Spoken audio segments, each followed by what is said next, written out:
Been feeling disconnected now. I get money, now I'm reckless now. I get high, coming off the ground. This life is a prison, someone let me out.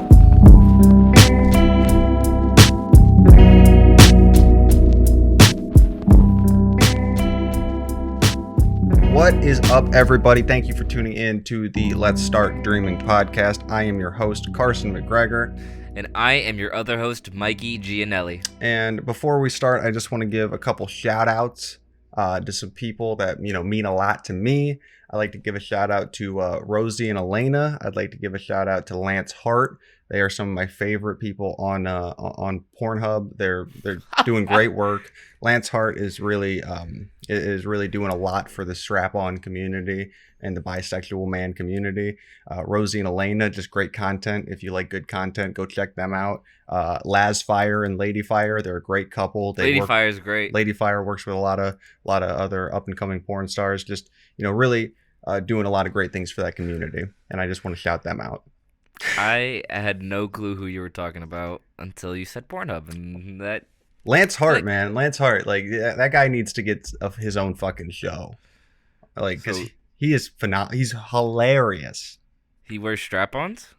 He gets fucked in the butt by ladies. Oh, that's awesome. Yeah, and he's like a really good looking cut dude. And I don't know, he's funny as fuck too. He was doing one scene with these two girls, and it was the idea of the scene was that it was his girlfriend or his ex-girlfriend and his current girlfriend, and they were at a therapist office, right? And so him and his current girlfriend are at this therapist office doing couples therapy. And so the therapist is like, all right, to, get past your issues right now, I want to bring in Lance's ex-girlfriend, because I think that she might be causing some of the tension in your relationship. And so you as the viewer are like, all right, this is about to get nice. Yeah. And why are they both here? And then as it turns sexual, as like things start to get sexual, they start like grabbing on him, about to fuck him. And he's like, this seems like a flagrant HIPAA violation. I'm like, that is a phenomenal line. That is such a good line. I've never seen comedy that good. Usually it's like over the top acting, but it was just a great one-liner.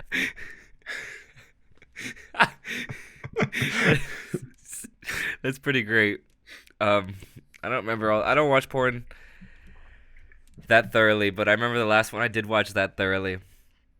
It was this girl and this girl with a boyfriend and the boyfriend's friend. It was just them in the house, and she was cooking dinner for her boyfriend who was at work. Right. And I don't know, the friend was just like playing with her, like grabbing her butt, like just like, oh, I wish I could be him, like this, that, and the other.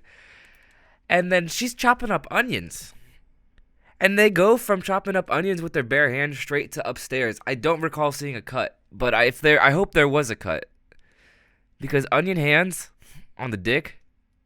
Yeah, it seems like a bad idea. Does not sound good. It seems like it would just hurt in a lot of ways. Like when I'm chopping onions, I start crying. Like I'm sure a lot of people do, but I'm not tough with that. You ever seen the grapefruit video? Yes, that's a great one. Yeah, that's OG great internet comedy.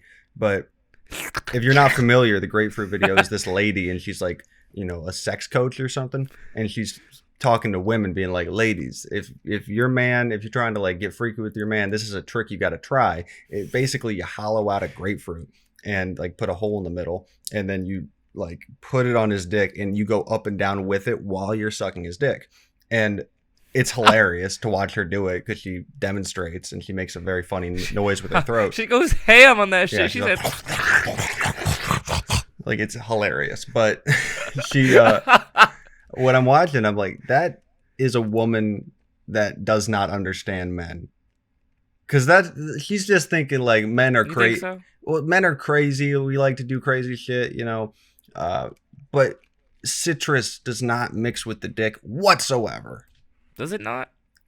Dude, I mean, I can't imagine. It's a very like acid. Well, okay, citrus is citrus. Yeah, I don't know why I'm thinking lemon juice and grapefruit juice might be a little different, but it's a soured fruit. That's got to be painful.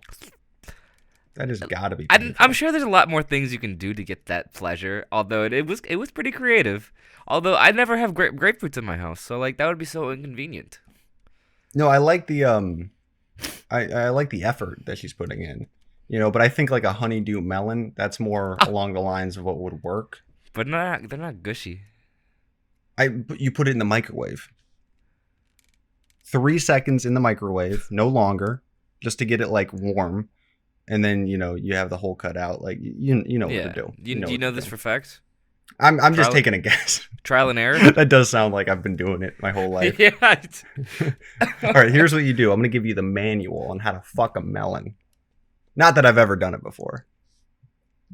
Not that that's my favorite thing in the world. His FBI agent is fucking shaking his head right now. He's listening through his phone. He's just like, this guy thinks he can lie to all his fans, dude, and viewers. If I have an FBI agent watching me at all times, I am that place's like Christmas party every year. I am like the government's Christmas party. They're like, all right, gather around. We made a best of compilation of crazy shit Carson does while he's alone in his room. Crazy webcam footage. They got you picking your nose. Yeah, you're fucked. They got me picking my nose. Oh no. Hey, how many? They got me having real arguments just to thin air. That's more along the lines of what they really got in me. I could see you doing that. Just making arguments in your own brain, practicing them from when you actually have them in person. Arguments I will not even come close to having. Like, it's not like arguments with people I know. It's I see something online. I see something like some idiot online, and I'm like, how would I respond to them in this moment? I do that too, though. Like, not very often, but like I saw this one post about like how fat phobia and like how the agenda of health classes in America cover so much childhood obesity, and they don't cover eating disorders at all, and it's because of fat phobia. And I was like, well, hold up. Eating disorders are very, very serious, and childhood obesity is very, very serious. And you can't downplay childhood obesity like that. First of all, that got me so teed, because like I was reading online CDC stuff. 13% of all children are fucking obese, which is crazy. Yeah, it is pretty nuts. So I had this whole argument because I like had it all typed out. Like I was voice chatting it. I'm like, all right, I got this, just in case I needed to post this and if defend my stance. I don't think there's anything. Here's the disconnect I have with the fat shaming thing is you shouldn't shame anybody for being fat. No. You shouldn't shame anybody for anything like that doesn't affect you or anybody else at all. It's just It's mean, and it doesn't make sense to do. But I agree. But it is totally okay to promote not being fat. It's totally okay, because here's the difference between fat and obese. That there is a big jump there. Yes, there is a difference. There is a you just said a jump. Being fat is one thing. That could mean a lot of different things. A lot of people think they're fat and they're just like what are you talking about? Fat. Like, yeah, you have fat. Who doesn't have fat on their body? Everybody has fat on their body.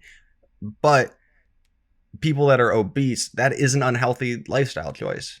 It's an unhealthy lifestyle choice. It's just like smoking. Like, you don't be an asshole to somebody like, oh, you're smoking, you gross piece of shit. Don't do that. That's rude. But it's pretty fine to tell your kids don't smoke.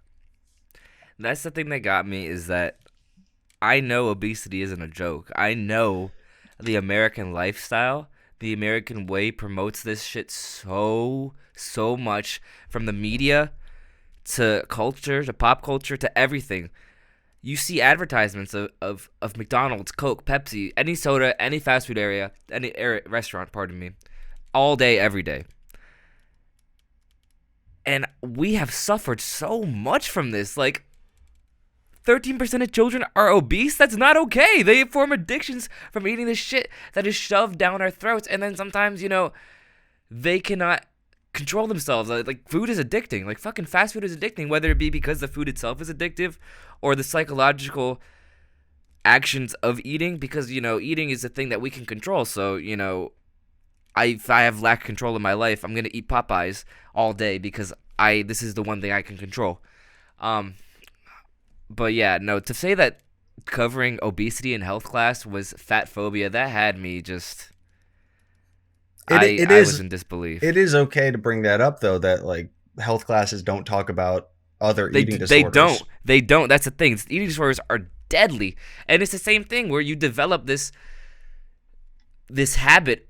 First of all, you can develop this dysmorphia about you where it's completely a farce, but it's true to you for some reason. And not eating is a way of control as well. It's a way of coping. It's a way of dealing with things that with society's standard that are just enforced onto you, or you enforce onto yourself. And it's a serious issue because it is one of the most deadly things that can happen, one of the most deadly mental disorders, which is just that needs to be focused. I don't think I've ever talked about an eating disorder in a health class. And I like to see it as obesity has been a problem for so long. Like, this has been in the making. Like, fast food, sodas, all this processed food from like 1950 to now. Like, we're seeing the effects right now. But I'm going to say that eating disorders are kind of newer as opposed to obesity, and they're not as covered as much in health class because, I mean, there's not that much. There's a lot of mystery behind it still, too. Like, we don't know exactly why this happens or that happens. Yeah, it with any sort of mental disorder or problems, like, it's hard to track them down. It's the same thing with like ADD, ADHD, or like, bipolar, like anything like that. You don't really know. It's not easy to explain what causes it or what all the symptoms are because a lot of people have different symptoms. It's not as simple as like, oh, you have heart disease because the doctors can see that you have heart disease. It's not that easy to point out. So it's harder to talk about in like a school setting because you got to go really deep into it. And but that right there, that person making that argument that's like, oh, it's because of fat phobia, that is basically a classic. You have a good point, but you're taking it to a place where it doesn't need to be taken to, and it kind of takes away from your point. It's the same thing. Yeah. It's the same thing as saying like, oh, like James Bond has never been black, and that's because the franchise is racist. It's like, well, here's the good point you're making is that Hollywood does have a history of problematic choices with race. That one is not one of them. It is just a casting decision that's been made. I don't think that means the James Bond franchise is racist. Does it mean that Hollywood's not right? Maybe that's not the best example. But I saw something about like Disney characters, like why do the black characters always change to non-human? Like in Tiana, Princess and the Frog, like she became a frog, and then this new one, Soul, Joe dies. And like I didn't watch the video. I didn't give it the time of day. But that to me just seems like what is this argument? Maybe they're trying to say that black people in Disney films are dehumanized into something else. But I don't buy that. I don't buy it. I don't. I think those stretch arguments are what make people that aren't on your side quite yet, that don't really buy that there's racism in Hollywood. It just makes them be like, see, they're pulling this shit out of their ass. But if you make good points and you have real arguments, that's how you can convince somebody that's kind of on the fence about it or completely on the other side. And I'm not saying that Hollywood isn't racist because you could explain it to me very well, and I mean I'm sure they are. There's been a lot of discrepancies.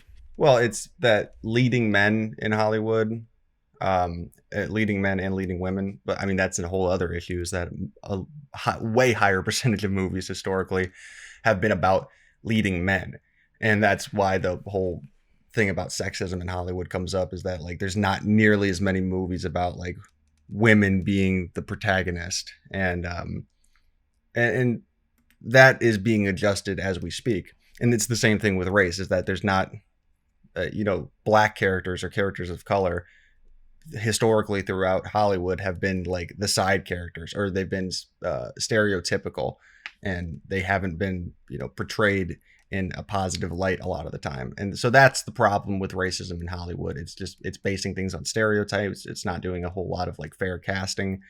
But then when you take popular franchises and you're like, well, why haven't they had this person? Why haven't they had this character be gay? It's like that's not what we're talking about. That's you're kind of you're pointing out the wrong things. To go back to the fat thing, the lady on the post was saying how only a small percent of kids have type 2 diabetes, whereas this many people have eating disorders. But the thing is, that's just one thing from diabetes that can, or pardon me, from obesity that can happen. Not to mention heart disease, which is the #1 killer in America. And heart disease can come from a slew of things like cigarettes and things like that. But obesity is a major cause of heart disease, and they just completely missed that part. Like you said, you're trying to prove a point. Yeah, but you're deceptively leaving out information because you don't develop heart disease as a kid. Like that's usually something that happens a lot later. So yeah, it's kind of taking out her argument is ignoring the residual effects of obesity. But long story short, yeah, they're both a big issue and should not be taken lightly. Yeah, ADs no, for sure. And obesity. That's what gets under my skin a little bit about the modern culture with everybody having a cause and everybody getting mad about something, is that it's not we all have a cause and we're very passionate about our cause and we're trying to better the world in that direction. It's my cause is better than your cause. Fuck your cause. Your cause is stupid. Like, why are you focused on that cause when my cause is more important? Like, can't we all just have the things that we care about? Like, it's become not that you believe in an immoral thing, in my estimation. It's you believe in another moral thing that I think takes less precedent than my moral thing. You know, what are we doing here? What are we doing here? We're just getting mad at each other just to prove that we're the best person, that we're the most sanctimonious, awesome person in the room. It's stupid. The thing, when you're on social media and you're trying to promote a cause, like, that is doing something to an extent, but like, at the end of the day, I feel like you're not really doing too much. Like, if you really care about it, I don't know, I guess you could try to find actual ways to help instead of just volunteer, donate your time, donate money. Like, I'm bringing awareness to it is one thing, but if that's all you're doing, then you're not really that much better than anybody else. You just know what's wrong. Yeah, it's actually more self-serving than anything else. You just know what's wrong at that point, and you're not doing anything. You're just like, hey, well, why is nobody helping about this? You're not helping, but you're the one that pointed it out. So in your own brain, you're thinking, well, I don't have to help because I'm the one that's calling attention to it. So I'm just making everybody else feel bad if they're not helping. So I've done my part. So I've been seeing you kill it on TikTok recently. Yeah, I've been watching your TikToks bring me joy, Carson. They literally bring smiles to my face. Like, you are so goddamn talented at TikTok, and you should follow us on TikTok at Let's Start Dreaming. Yeah, Let's Start Dreaming podcast. I like TikTok as a platform to put shit out on. I don't like it as something to watch. I'm gonna be like the worst type of creator where I'm not gonna support the community because I don't want to watch TikToks. Like, I have no interest in it, but I do like making them. I knew this man would thrive on TikTok. I never thought I would see Carson McGregor on TikTok. Like, that's such a mind blow. Like, you're just so against it for a while. Like, oh, nah, man. Well, I'm taking a film class right now, and the professor was talking about something that I kind of already knew in the back of my mind, but I just didn't want to accept. And it's, it's what is that? Well, we were talking about framing, and how most framing is meant to be horizontal. It's meant to be that shape, that rectangular shape, because that's how movie screens are. So that's how cameras record. They naturally record. If you look at the back of a camera, that's how it naturally is supposed to record. But a lot of things are being made now to be shown at the frame size of a cell phone, because a lot of people are watching things on their cell phone like this. So things are being shot differently to adapt. Yeah. And so he was talking about how things like social media and TikTok, like, those are the future. And if you get on board and accept that they are the future, then you can actually continue the tradition of making good art and creating something great. But if you stay in the past constantly and you're just like, no, it's supposed to be like this, then you'll get left Yeah. behind. And like if every great filmmaker did that, and they would just get left behind, and we'd just be left with a bunch of, you know, half-ass motherfuckers. It wouldn't evolve. Yeah, it wouldn't evolve. He'd be an old head for forever. Yeah. Oh, old hip hop is the greatest. Hibbity hibbity. That's cool that you've seen the light, and I'm glad. That's cool that not seen the light, but you know what I mean. That's cool that your professor could bestow that perspective on you. Yeah, And you said you already knew at the back of your mind, but like, yeah, it's something that it's one of those things. I'm always trying to improve that about myself, because I do see that in myself a lot, that I'm so stuck in an era that I don't live in. yeah, because this is it. This is really it. Yeah, I'm like, film should be like this, stand-up comedy should be like this, music should be like this, and it's like, dude, shut the fuck up. Like, I am telling myself that constantly, like, shut the fuck up and stop being such a cynical asshole. Like, you just want to be a downer, you just want to bring up bad shit, you just want to be an asshole, you want to be a contrarian, and you just, no matter what I actually think, my immediate instinct a lot of the time is to just be like, no, that's stupid, that's bad, and here's why. And I'll usually think of a pretty good fucking reason. And it's nonsense. It's nonsensical. It's the same reason that, like, I would trash certain modern musicians and artists, is that I'm just like, no, because they don't got this quality about them that makes a rapper good. It's like, that's stupid. Like, if they make good music, even if it's not of the same ilk that, I don't know, fucking Biggie Smalls and Outkast are, doesn't matter. They're evolving. Yes. And that's how, and if you accept that and kind of get in line with thinking that, like, new rap music, the new style of rap music can be very good, then you can critique it from a reasonable standpoint and be like, well, okay, so new rap music is good, but the Migos suck. Like, that's where I'm at right now, you know? You can automatically block out everything. That's so crazy that I'm thinking about that right now. You could just block out everything that's new if you are stuck in your old ways. You know, like, you would never, ever, ever, no, someone would never, ever, ever consider listening to music nowadays if they were only stuck on 90s stuff. Yeah, I know. I'll show old heads, because I used to be in that, not old head, but like, rap music should be like this. I used to be in that mindset, and I meet other people in that mindset when I talk about music, and I'll always end up showing them something new that I know that would have brought me over to the other side. You know, something like Denzel Curry. Yeah. You know? I'm like, oh, you like rap? You like it when guys spit bars? Okay, well, here's a Denzel Curry song. Here's a JID song. Here's a J. Kind of Cole break song. them in. You know, it's like, try to tell me that this thing that came out this year, talking about how new hip hop sucks, this song that came out this year, try to tell me that all the qualities that you're looking for aren't in this song, because they are. They're fucking sitting right in front of you. So if you want to accept it, that music is still good even by your standards, you know, it's just different now, because a JID song does not sound like a you know, an old 90s hip hop song, but the bars are still there. Okay, so when you said, like, you know, the future of, like, the horizontal orientation is kind of what's happening now. Mm-hmm. What the fuck? You ever see Or Quibi? the vertical. Yeah. You ever see Quibi and, like, Yeah. they're like, oh, watch it horizontal and you see what movie, and then you turn it vertical and you see what's happening on their phone. Like, what is that? What do you want to see on their fucking phone? I don't like that at all, man. I don't like that at all. You want to see their text from their mom? You want to see their fucking grocery list? Nah, Quibi's dumb. Quibi's dumb. With any new progression you have in an art form, you're gonna have somebody that's like, I'm gonna be the next innovator. And it's dude, like, the no, funniest the fuck thing you was aren't.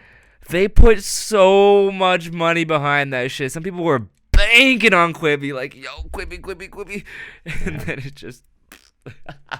They're like, yo, we're top dogs. We are gonna fucking be the next Netflix, but different. Yeah. They literally had balls of steel and going in that shit. It's funny to me, because I can't imagine anybody behind that was thinking, like, we're making great stuff. The thing about, pardon me, the thing about Quibi too is that, like, there was no, And that goes along with the growing of, or the changing of style, is that there was really no long form content on there. Most of it was like, the shows were like 10 to 15 minutes. Yeah. So it's almost like, I never watched it, but like that almost seems to me that'd be almost like just not enough to have enough content, but also, or maybe enough to be shitty content. Like not that quality. What I think they forgot or didn't realize was that they already got beat to the punch there. Snapchat did it first. Snapchat stories are shows that are very short and they're meant to be in that orientation. Like it's a lot of, people talking at the camera shows. That's most of what Snapchat shows are. Yeah. But they still are doing that. And what Quibi was trying to do is like, we're going to try to make Breaking Bad, but you can watch it on your phone. Like, why? Why is that your like? Who is asking for that specifically? I don't think our generation is asking for that. They're begging for that. Like, if I'm gonna watch like a show, like a sit down drama show, I'm gonna go on HBO and I'm gonna fucking watch a show on my computer or on TV. Like, I'm not gonna be watching like a full fleshed out like serial killer drama on my phone. That's not what I want to do. That's the thing too. I don't even know if you could watch it on any other platform besides a phone or a iPad. But sometimes I guess sometimes the things you don't ask for are pretty good. But like, that's a big thing, is that if a company's trying to make something that isn't sought after, like, they're gonna just get shit on. Yeah. They're just gonna 100%. get fucking, like the Titanic, they're just gonna fucking sink. Yeah, and that's a stupid one. That's a stupid one in my estimation. But Buy Quibi stock. Buy Quibi stock. Quibi to the moon. I don't think they actually have stocks. On the topic of meme stocks too, Amazon is said to buy AMC. So, well, first of all, what would that would be so cool. Like, what does that mean for the future of AMC? Like, does that mean that, like, that could mean like you're going to AMC and like the people get to choose like what Amazon movie they want to see, or they're just gonna be Amazon movies in the theater, or does that just mean like it's gonna be AMC but owned by fucking? It's probably just gonna be AMC that's owned by Amazon. Dude, that's a lot. I like that it's keeping the traditional AMC kind of media, but like also it would be so cool to have like a Amazon theater or a Netflix theater. That's a cool concept. That, as I'm thinking about that now, I like that concept. Yeah, I don't know. I don't know how that'd work or be executed.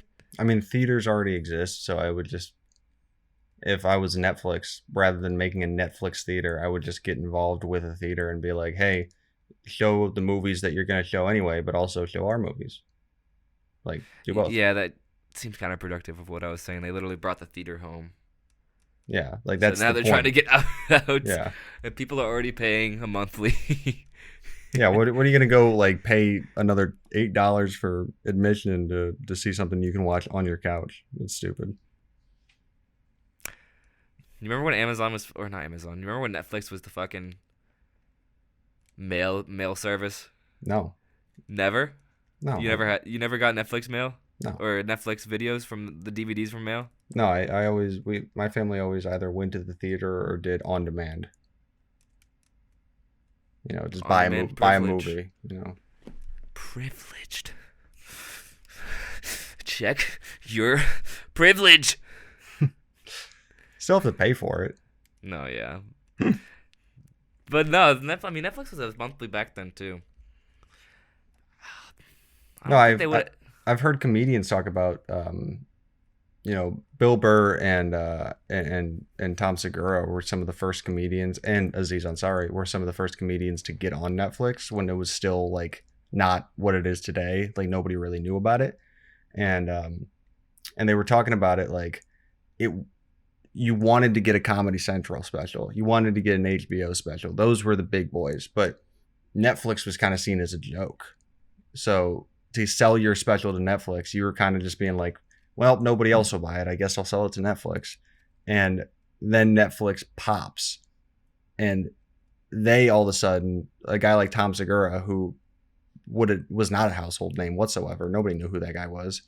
Is all of a sudden one of the biggest comedians touring in the world because Wow. of he. Not even a gamble, just a happenstance. Like, oh, Comedy Central didn't buy my special, so I guess I'll sell it to Netflix. Oh, fuck, Netflix is doing pretty good. You know, it's just happenstance. So that those guys got lucky, and that's good because they're talented, and they should have got lucky.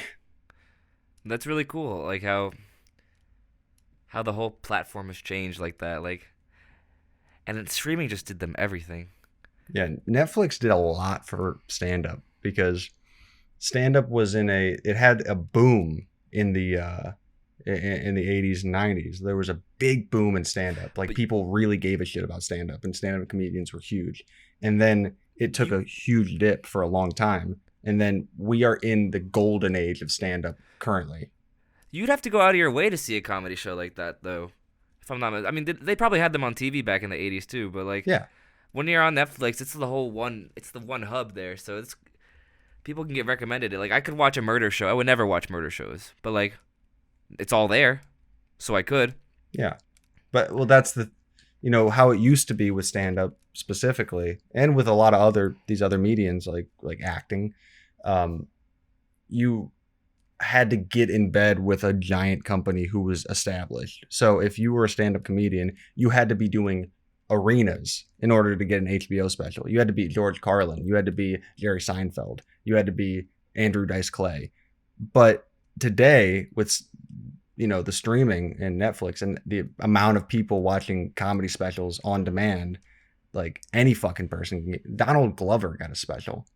Really? Donald fucking Glover had a stand-up special. It was okay. I mean, it wasn't great. It wasn't great. A lot of people really like it, and I mean, I don't know. Maybe you're being cynical right now. No, he's clearly, when you watch it, it's actually pretty good jokes, but when you watch it, you're like, yeah, this guy does not have the stage presence to, like, he hasn't been doing this forever. Imagine you're just up there and he's like, knock knock. Say it. I'm not gonna say it. Boo. Boo-hoo. Oh, why are you crying? Oh my god. No, that's just Donald Glover's comedy right there. Made it to Netflix with that. no, it's definitely not terrible, but it's the same problem I have with. Do you know who Pete Davidson is? Actually, it rings a bell. I don't know if you've said it or if I know him without you saying it. You might know him from being Ariana Grande's fiance when he was. Yes. The Yeah. gangly. Yeah, SNL guy.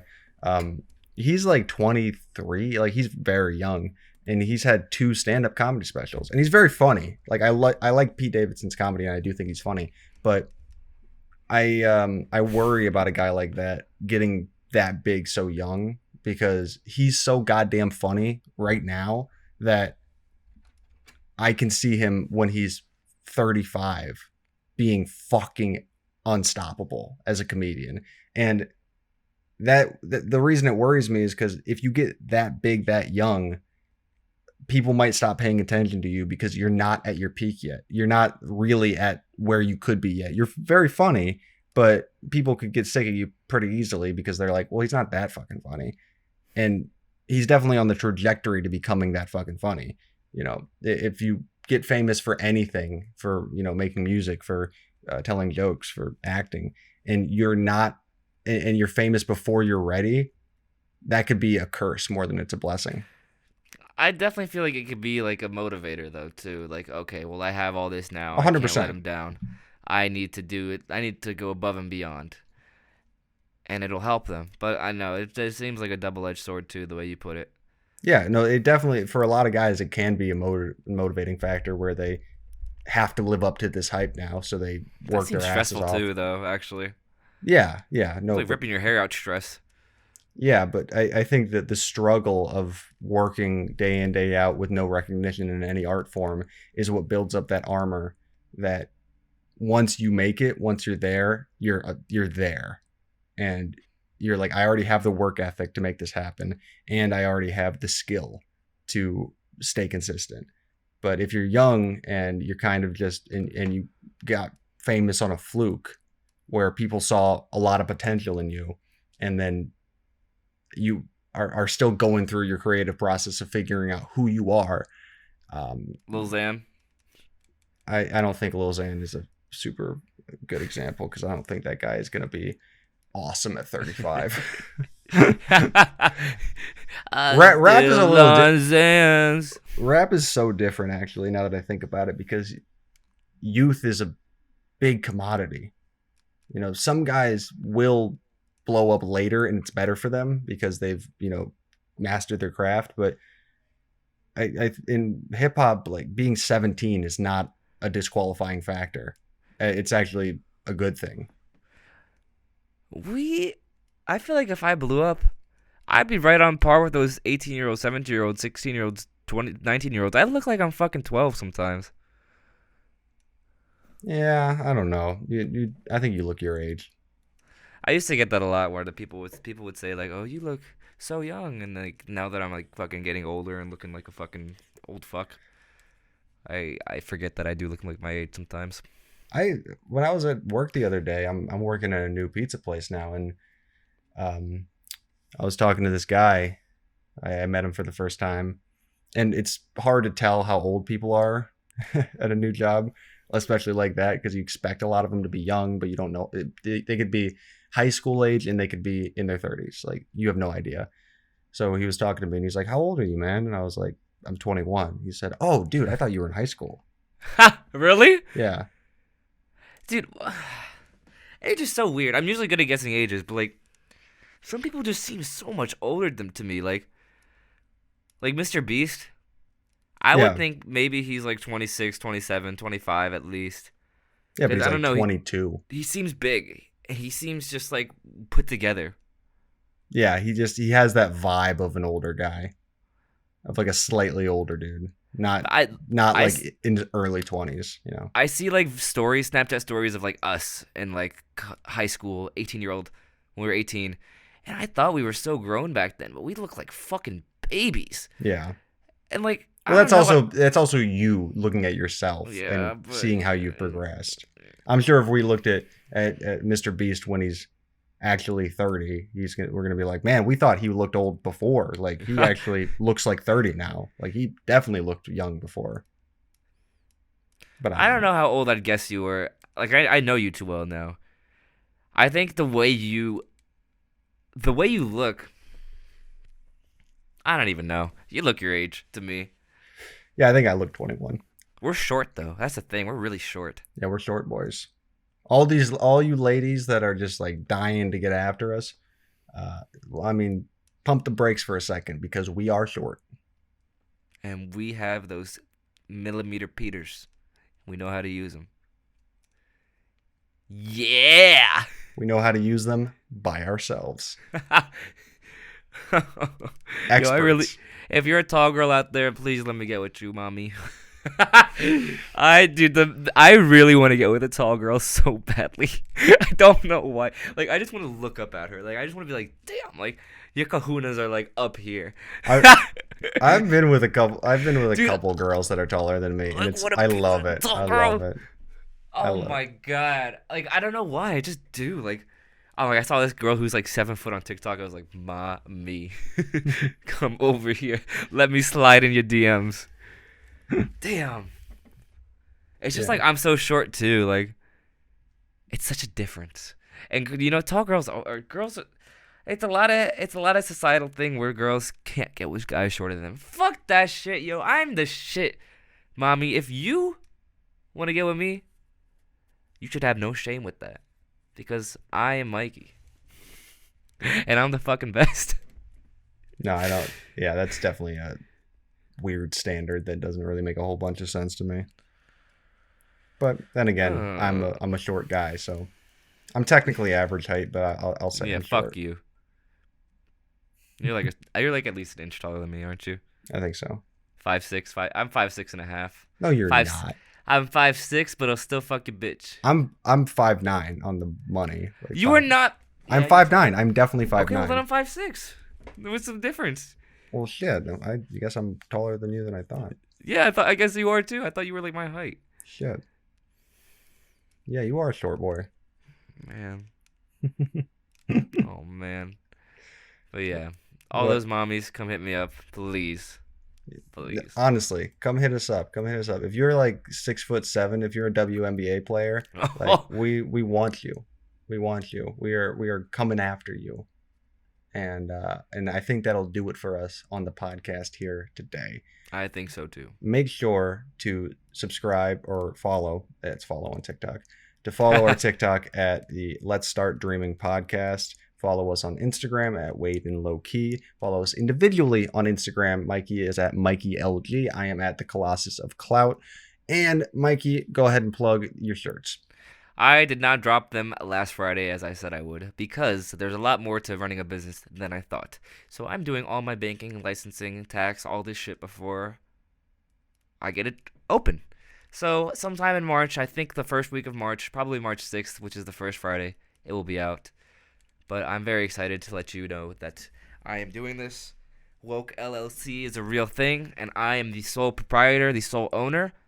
And yeah, if you would support me, it's when the time comes, thewidespread.com, you can get a shirt at a discounted price. Thank you very much. This is Mikey G, signing out. See you guys. Been feeling disconnected now. I get money. No, I'm reckless now. I get high.